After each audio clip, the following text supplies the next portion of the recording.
Hello दोस्तों, हमारे YouTube channel में रवि दोस्ती टेक में आप सभी दोस्तों का स्वागत है। दोस्तों, फिर मैं आज आपके लिए बहुत ही अच्छी कहानी लेके आया हूँ। इसे एंड तक ज़रूर सुने और अच्छी लगे तो लाइक भी कर दें। और दोस्तों, आपको कहानी सुनने में दिलचस्पी है तो हमारे YouTube चैनल को सब्सक्राइब करना बिल्कुल भी ना भूलें और साथ में जो बेल आइकन का आइकन आता है उसे ऑल पर सेलेक्ट जरूर कर लें ताकि आपको नोटिफिकेशन मिलती रहे।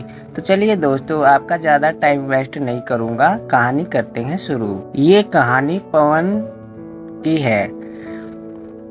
पवन जो 26 साल का है, उसकी अभी अभी नई शादी हुई है और उसकी एक खूबसूरत सी बीवी भी है। ये दोनों हनीमून मनाने हिमाचल गए थे, जहां उन्होंने 4 दिन गुजारे। अब उनके दिल्ली अपने घर वापस आने का समय हो गया था। दोनों अपनी गाड़ी में बैठ गए और दिल्ली के लिए चल दिए। रात के 11 बज गए थे। अब वो हिमाचल की घाटी को पार करने ही वाले थे। रोड बिल्कुल सुनसान थी और गाड़ी बिल्कुल तेजी में जा रही थी। अचानक पवन को अपनी गाड़ी के आगे एक औरत दिखी जिसने लाल रंग की साड़ी पहनी थी। वो दूर से ही हाथ हिला कर गाड़ी को रोक रही थी। उसको देखकर पवन की बीवी ने उसे गाड़ी रोकने से मना कर दिया, क्योंकि उसको डर था कि ये कोई लूटपाट करने की चाल हो सकती है।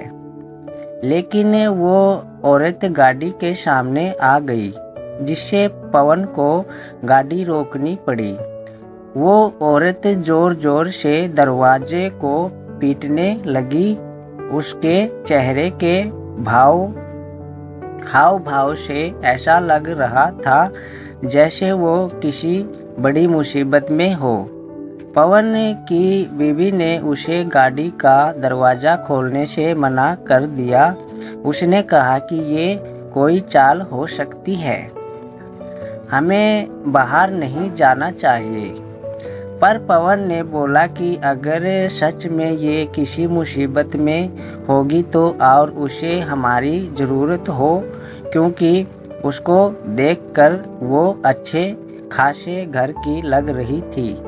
ये बोलते ही पवन ने गाड़ी का दरवाज़ा खोल दिया और बाहर आ गया।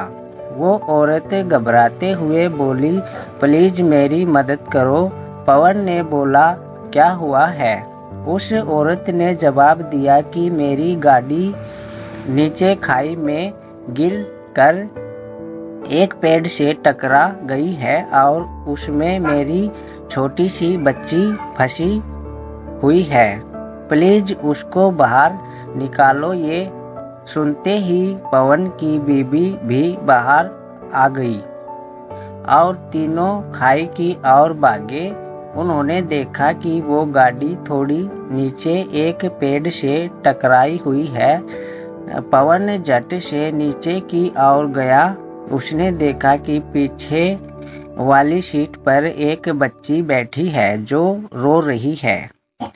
पवन ने दरवाजा खोलना चाहा पर वो नहीं खुला।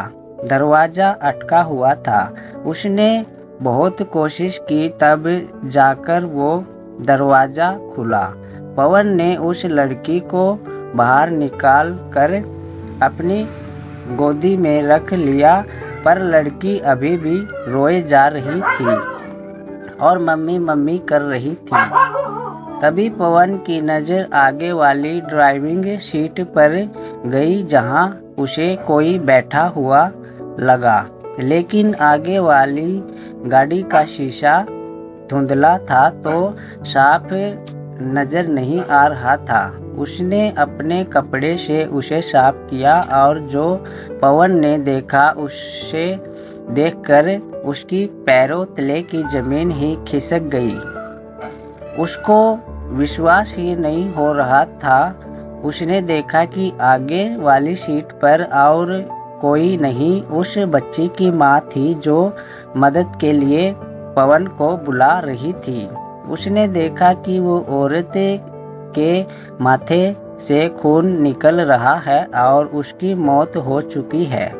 पवन की पत्नी ने पवन की हालत देखकर झट से उसके पास आई और वो भी ये मंजर देख कर हैरान हो गई।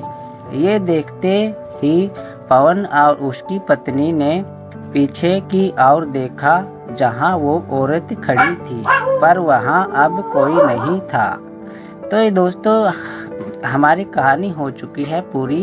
आपके साथ भी कोई घटी है, घटना से रिलेटेड कोई कहानी है तो हमारे ईमेल एड्रेस पे आप भेज सकते हैं। तो अगली कहानी मैं अपने चैनल पे आपकी कहानी अपलोड कर दूंगा। तो फिर मिलता हूँ ऐसी अच्छी सी कहानी के साथ। तो आपसे मेरी रिक्वेस्ट है, आप कहानी सुनने में दिलचस्पी रखते हैं तो फटाफट हमारे चैनल को सब्सक्राइब जरूर कर लें और ऑल बेल आइकन के आइकन को प्रेस जरूर कर ले ताकि आपको नोटिफिकेशन मिलती रहे। जब भी मैं कोई नई कहानी अपने चैनल पे अपलोड करूंगा तो सबसे पहले आपको नोटिफिकेशन शो करेगी। जय हिंद, वंदे मातरम।